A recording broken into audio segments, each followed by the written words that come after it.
I'm Bambi Francisco with this segment of Lessons for Entrepreneurs, and I'm speaking with Drew Curtis. He is the founder of Fark.com, an aggregator of strange and humorous news. And Drew, thanks for joining us. No problem. Thanks for having me. So we have this segment for the entrepreneurs watching Vator. They're always looking for advice, and so I always ask the entrepreneurs that come by, what are your 3 pieces of advice, words of wisdom for the community? Mm-hmm.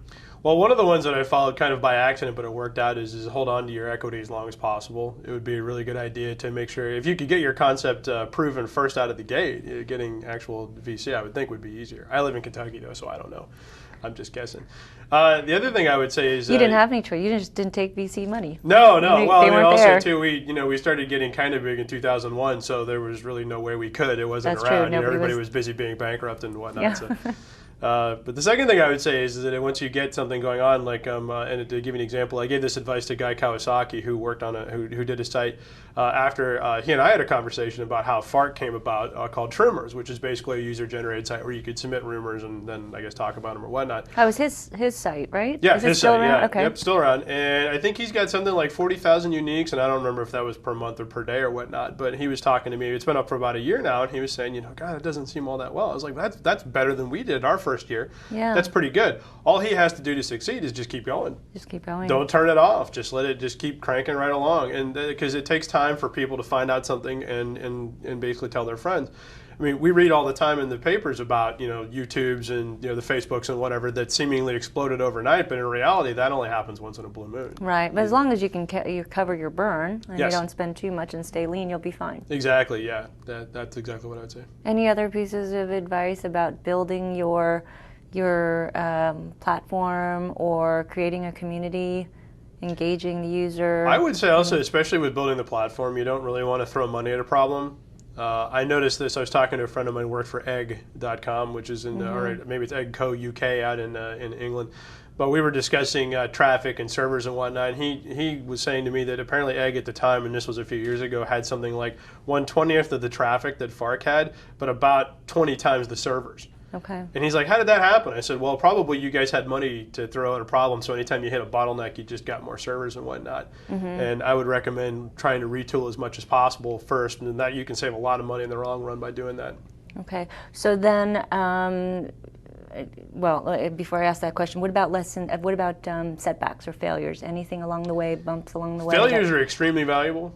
And so can you share some? Well, actually, most of the failures I had happened in my first business. Okay. It was basically not paying attention to the market changing, trying to push it too hard, grow as fast as possible. Putting too much money behind it? No, I ran an ISP, and it was based in Central Kentucky. And we were trying to expand out. Central Kentucky, I mean, where we were Frankfort, Kentucky, 60,000 people. So we're not talking like a huge user base or anything like that. But then not too much farther down the road is Lexington and Louisville, which is 400,000 and 1.6 million respectively.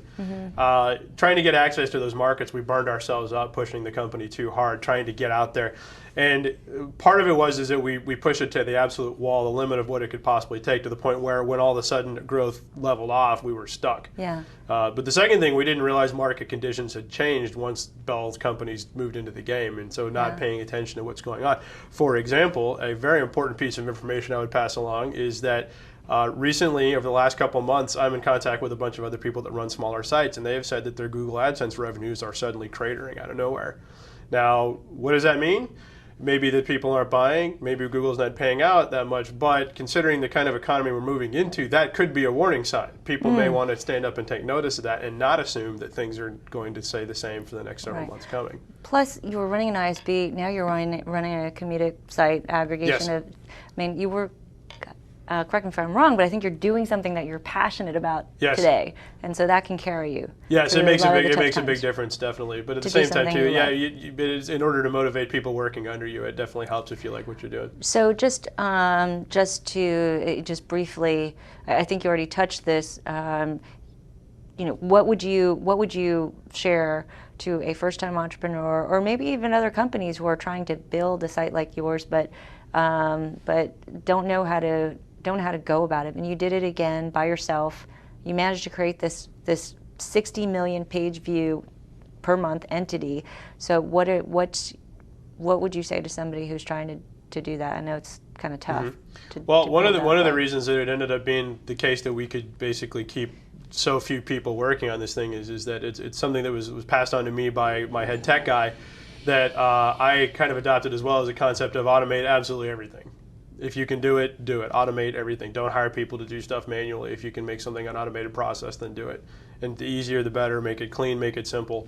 Even as down to, like, for example, back in the day when we were doing the ISP, he was with me as well. He would spend hours basically tying little ties around the cables, making sure they were all organized. This guy lived in a dump, basically. I mean, this guy was the messiest guy you ever saw in your life, but when it came to this stuff, he was really meticulous at getting this all put together.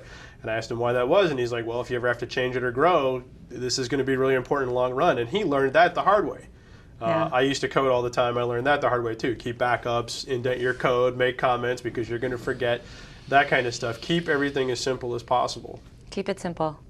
Yeah. So, yeah. Well, it looks like you've kept it simple, and you're definitely successful. So, thanks so much for sharing. No problem. Thank you. Okay, I've been speaking with Drew Curtis. He's the founder of Fark.com. I'm Bambi Francisco.